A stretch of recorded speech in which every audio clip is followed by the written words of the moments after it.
Yo quiero aprovechar al político, al fundador del partido, al que conoce el partido de abajo hacia arriba, sus bondades y sus cosas negativas. Y de arriba hacia abajo. Y de arriba hacia abajo, y vamos a abordar a calzón quitado, como se dice, todo lo que ustedes quieran, de Odebrecht, sus implicaciones, cómo podía afectar este gobierno, el gobierno de Leonel, e incluso las posibilidades del PLD con miras al 2020. No, pero tú has dejado el gobierno del PRD del 2000 al 2004, que fue cuando Odebrecht eso, llegó a eso la lo tienen República que defender los Dominicana. otros. Ah, bueno, está bien, okay, entiendo. Mire, yo tengo un planteamiento muy personal, muy propio con respecto a toda esta situación que se ha estado desarrollando. Y les adelanto que como todos los otros dominicanos, incluidos y sobre todo los que han protestado y los que han marchado, mi ánimo, mi convencimiento está muy cercano al convencimiento y al ánimo de ellos. Nadie puede tener derecho a pensar que en el Partido de la Liberación Dominicana, todos los que hemos sido funcionarios, todos los que hemos trabajado en diferentes entidades del gobierno, del sector público, hemos pecado de haber cometido acciones dolosas que impliquen, digamos, el desfalco o desvío o un mal uso de los fondos de los fondos públicos, del erario nacional. Eso de entrada. Y quiero que sepan que hay un sentimiento generalizado entre los miembros del Partido de la Liberación Dominicana, dentro incluso de la dirección del Partido de la Liberación Dominicana, de que se haga justicia. No de que se atropelle a nadie, pero sí que se haga justicia. Y hay alguna gente que dice que como un comité político con tantos abogados eminentes tiene que buscar 5 abogados para que le digan si es constitucional o no las primarias simultáneas abiertas. Ese fue para mí el filete de hoy en la mañana.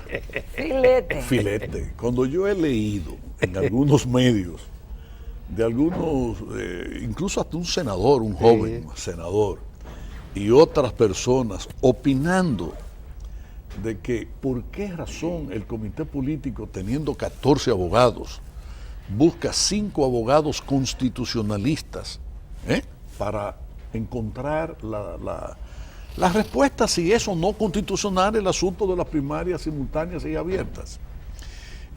¿Sabe lo que yo pensé primero? Esta gente está bueno que cuando le duele el estómago vayan al ginecólogo. ¿Cómo así, Fernando? Sí, mi amor. Porque como para ellos ser abogado es saber de todo lo que tiene que ver con derecho, un ginecólogo es médico. Como es natural, si el presidente de la República era Joaquín Balaguer, los cañones se enfocan y las miras, la atención se enfoca hacia su gobierno.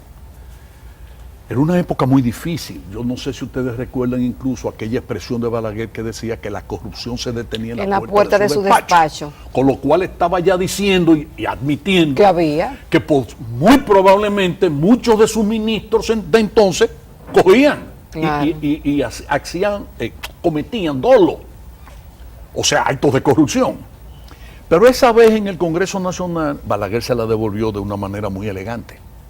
Porque Balaguer, que naturalmente era un hombre de una cultura universal, comenzó hablando de la corrupción, de que era un mal endémico de todo el mundo, de todas las sociedades, que no había un país que estuviese libre de ese flagelo, etcétera. Y en un momento dado de su discurso dice, porque hasta en la Santa Madre Iglesia no se ha escapado en algún momento a hechos de esa naturaleza. El Santo Padre entonces citó a Juan Pablo II con una de las declaraciones que había dado en la que realmente revelaba que todo no era limpio tampoco dentro de la Iglesia Católica. Eso fue en los años 70. Hay 14 abogados, pero para mí esta reunión del comité político fue reveladora de una cosa que es importantísima para la sociedad dominicana, para todo el país. Cuando el compañero Danilo Medina intervino, Danilo reveló a todos nosotros, cosas que nosotros ni siquiera sabíamos, que en el año 2003 él había asesorado a José Tomás Pérez, al compañero nuestro, que era el único senador que teníamos en ese momento, cuando él fue el que propuso la ley que invitaba a la celebración de las primarias abiertas y simultáneas. Ustedes han visto los ministros eso a lo que Balaguer se refería diciendo que la corrupción se detenía en la puerta de su despacho a hacer vida social. No. Yo no voy a mencionar nombres porque mi interés no es mencionar nombres. No, pero no existe. Pero no, lo que les quiero decir era que era gente que nadaba y sabía guardar la ropa. Era gente que salía de sus funciones públicas, cambiaban los gobiernos y tú nunca lo veías en la calle. No exhibían las riquezas. No exhibían lo que se habían llevado. El problema es que de un tiempo acá hay unos jorocones, hay unos turpenes, que no solo es que roban, sino que además se sienten infelices si no exhiben lo que roban. ¿De qué tiempo acá? Perdona, Jacqueline. ¿De qué tiempo acá? En las últimas décadas. Entonces, el aspecto esencial está en lo siguiente. Es que no es solo que la población sabe que este individuo robó, sino que este individuo anda con helicóptero propio y compran yates y compran unos jipetones y carros deportivos y regalan Mercedes-Benz y le regalan a un amante o a una amiga un penthouse. Entonces le enrostran a la población pobre lo que se han robado. En consecuencia es un pecado como doble. Es pecado porque usted robó, pero al mismo tiempo es pecado porque usted, estúpido al fin, no se siente feliz si usted no dice que usted es lo más rico, que usted ya pasó a pasar aparte ya usted ocupa una posición en la élite de la riqueza nacional, etcétera. Felucho, y hay algunos de ellos. Tú probablemente estás mencionando ahí a funcionarios, y dirigentes del PLD. Pero es que yo estoy absolutamente convencido que todo el trigo no es limpio en el PLD, Ramón. Yo lo he dicho siempre. ¿Y quién ha dicho que ser PLDista es sinónimo de ser honesto? Eso no es verdad. Se decía eso antes. No, bueno, yo recuerdo que una vez Franklin Almeida habló de que en el país habían como corruptos y PLDistas. Corruptos y PLDistas. Pues Franklin Almeida, eso lo habrá aprendido en Altamira. No, pero yo soy de La Vega. Yo no vengo de tan lejos. Lucho, y la respuesta a esa decadencia política. Lo tiene la ley, una ley primaria simultánea. Tiene la celebración de primarias simultáneas y con el padrón abierto, que desde ya expertos han dicho que es violatoria la Constitución en sus artículos 208, 209 y 2016. No, eso es una opinión. En el mismo comité político hubo enfrentamientos entre abogados, pero enfrentamientos, quiero decir, discusiones, pero todas muy respetuosas y muy serias.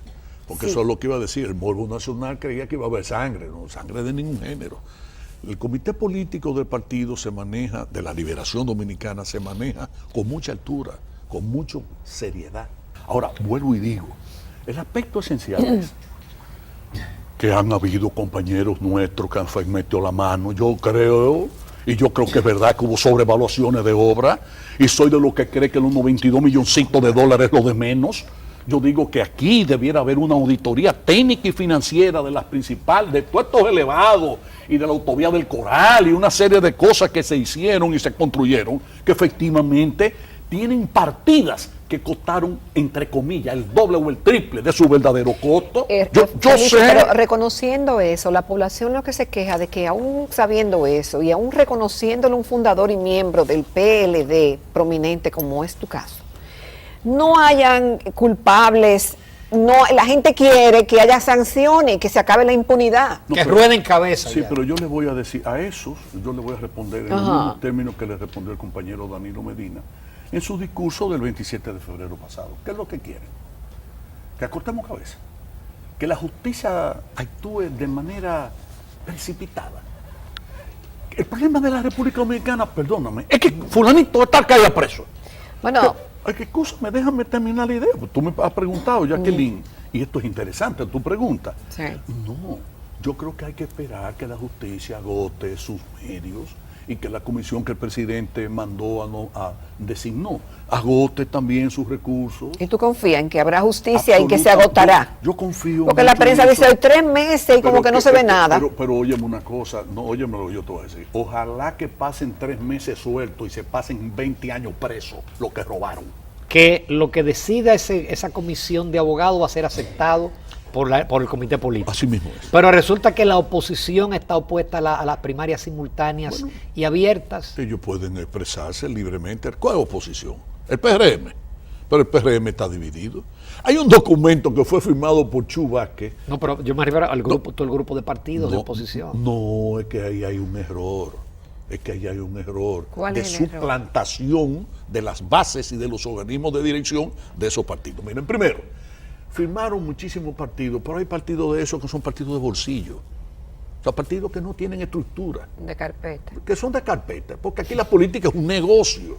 El partido más chiquito que se alía a uno grande y sacó un regidor en Villatapia, pues se tiene derecho a acceder a fondos públicos de varios millones de pesos por año. Es un buen negocio. Felucho, me remito en parte a la pregunta de Ramón inicial.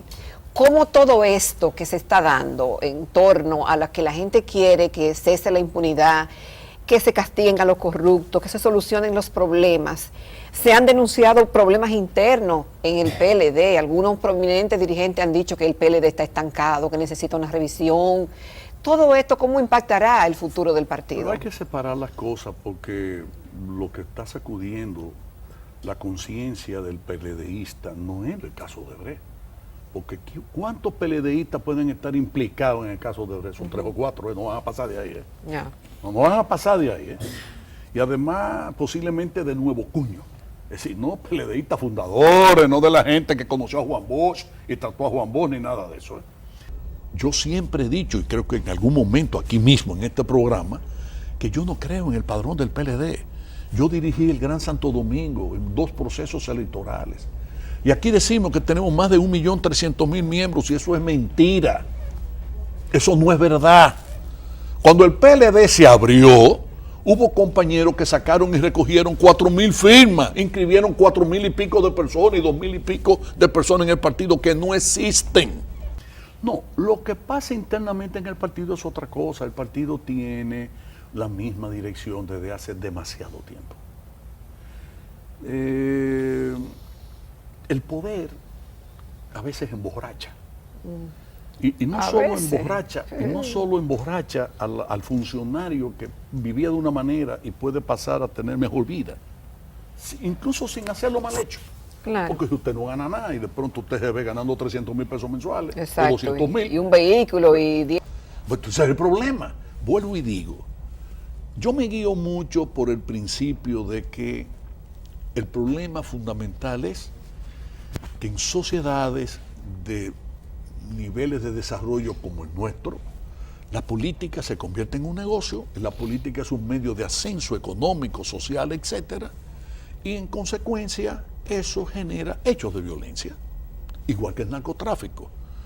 Si le quitan lo que el poder económico que hay detrás del narcotráfico y la capacidad que tiene cualquier persona de hacerse multimillonario y de tener 4 megadivas alimentadas del dinero que gana con el narcotráfico, pues naturalmente va a haber crímenes, atropellos, va a haber de todo. El día que eso deje de ser negocio, se acabaron esos crímenes y esos atropellos. Con la política es igual. No, yo estoy hablando de otra cosa. Yo estoy hablando del partido como tal. Un partido se ha acomodado al poder, ha gobernado muchos años. De pronto hay compañeros que entienden que somos dueños del santo y de la limosna, que somos como intocables. Yo a veces pienso que muchos de nosotros ocupamos una posición del ministerial o de ejecutiva en el gobierno por demasiado tiempo. Balaguer en eso rotaba más, daba como menos oportunidades a que nadie se sintiera dueño del negocio, dueño de la parte del Estado que le corresponde o le ha correspondido dirigir. Creo que el partido tiene que haber una renovación, tiene que, de abajo hacia arriba, comenzando por sincerar su patrón, porque yo estoy cansado de decir que los PLDistas somos la mitad de lo que decimos que somos. Hablamos de un patrón en el PLD de 2.400.000. Yo creo que el PLD somos como 1 millón o 1.100.000. Del padrón. El padrón, yo dije patrón. Ajá. No, hombre, no, padrón. Muchas gracias. Yo me estoy refiriendo al padrón, o sea, al registro de miembros del partido. Y yo creo que es verdad que es la mitad. Lo que yo he dirigido, a mí me ha correspondido dirigir el partido en diferentes épocas. Claro. O todo el partido, como dirigí hasta el año 1990, que fue la última campaña electoral que le dirigí al compañero Juan Bosch, O el Gran Santo Domingo, como me ha correspondido dirigirlo en 3 etapas de mi vida posterior a esa. O provincias como la de La Vega, que estuve dirigiéndola para las elecciones pasadas durante un tiempo. Y yo sé, a mí nadie tiene que decirme que efectivamente cuántos somos, ¿no? Yo sé que somos aproximadamente la mitad de lo que creemos que somos. Tú me preguntabas cuando estaban pasando anuncios. Y el narcotráfico. ¿Cómo se evita? Exacto. Ahora que hay una ley de lavado que establece sujeto obligado, todo el mundo es sujeto obligado. Sí. En los partidos puede fluir o fluye o ha fluido dinero del narcotráfico. Sí, pero ustedes me preguntaban a mí, ¿cómo puede evitarse que un narcotraficante le dé dinero a un candidato? Lo primero que yo tengo que decirle es que los candidatos son decenas de miles. Son más de 20,000. Porque los cargos electivos son, ¿cuántos que son? Son casi 5,000. Exacto, por 3, 4, 5. No, multipliquémonos solo por 4 partidos, ya ahí hay más de 20,000 candidatos. Pero esos 20,000 candidatos fueron el resultado de una lucha interna dentro de cada partido de más de 100,000 precandidatos. Vamos a decir 4 por cada puesto. Ponle 4 por cada puesto. ¿Y quién evita que entre uno de esos 100,000 o 90,000 o 20,000 no reciba dinero de un narcotraficante? Entonces, pero ya en las presidenciales que son menos. Bueno. Hay controles. Es que no puede haberlo tampoco. Te voy a decir por qué. ¿Qué puede controlarse? Lo que le dan directamente al candidato presidencial. Y eso hay que legislarlo y regularlo. Yo estoy de acuerdo y nosotros estamos de acuerdo. Pero ¿qué es lo que pasa? Que una campaña electoral no es solo la actividad del candidato a la presidencia. Están los líderes políticos de cada comunidad, de cada los recaudadores. Barrio, los recaudadores de cada barrio. Bueno, señores, cuando yo voy a una caravana, a mí no me pagan gasolina. Yo lo pago de lo mío. ¿Y quién quita que yo no pida a nombre del partido o del candidato? Es más, las elecciones en este país son un gran negocio, porque hay muchos políticos que se embolsillan y cogen para sí lo que piden para otro, para la campaña de otro. Eso es esta sociedad. ¿Ustedes creen que una ley puede prohibir eso? Explíquemelo. Yo les voy a decir a ustedes una cosa. Hay que aprender a separar la espuma del chocolate, lo que es el bullicio de lo que es la verdad. Y hay que poner las cosas en su sitio. Hay un elemento que es de entrada fundamental. ¿Quiénes dirigieron la licitación? ¿Quiénes organizaron, prepararon y juzgaron a las empresas que habían ganado la licitación de Catalina? Fue sobre todo una empresa norteamericana de Stanley. Esa fue la que coordinó todo. Entonces, esa empresa Stanley no ha hablado. Hay que pedirle opinión a esa empresa. Hay que señalarle. Porque es igualito que el caso de las obras de Odebrecht. Cada obra que hizo Odebrecht, de esas sobrevaluadas, que las hubo y muchas, tenían ingenieros fiscalizadores y supervisores. Pero eso no han abierto la boca, ni siquiera lo mencionan. Esta sociedad no lo menciona. Pero esta sociedad, a través del gobierno, le pagó millones de dólares a compañías de ingenieros que supuestamente su trabajo era comprobar que las obras de Odebrecht estuviesen bien hechas y que además costaran lo justo. Y nadie le pidió cuenta a esos ingenieros. Nadie lo ha llamado, además ni se mencionan. Y yo le dije, ¿quiere que le diga algo? Yo no sé el nombre del que va a ser el próximo presidente de la República Dominicana. Yo lo único que sé es que no va a ser ninguno de ellos. Y así fue. Ahora, en el 2020, mi querido, te vas a quedar con las ganas de saber, porque yo honestamente tengo que confesar que hoy por hoy yo no me siento seguro. Lo que yo digo es que definitivamente nosotros debemos diferenciar, discriminar. Yo nunca he recibido de una empresa norteamericana, vuelvo y repito, yo los recibí de empresas españolas. Yo los he recibido incluso de empresas chinas, de China popular. ¿Qué recibió qué? Es que te voy a abrir una cuenta de millones de dólares en Hong Kong o en tal sitio con tal que usted me pruebe tal cosa. Claro que me lo han hecho y se lo he dicho al presidente y le he llevado la copia de la tarjetica de la persona que me ha ido a plantear esa cosa. Claro, porque el problema no es la falta de oportunidad. ¿Tú no has oído eso entre los cristianos? ¿Quién es que es santo? ¿El que evita estar en el medio donde se peca o el que está entre pecadores y no peca? ¿Quién es el santo? Claro, el último. Yo pienso que sí. Por eso era que Balaguer decía que si tú quieres saber quién es Mundito, dale un carguito.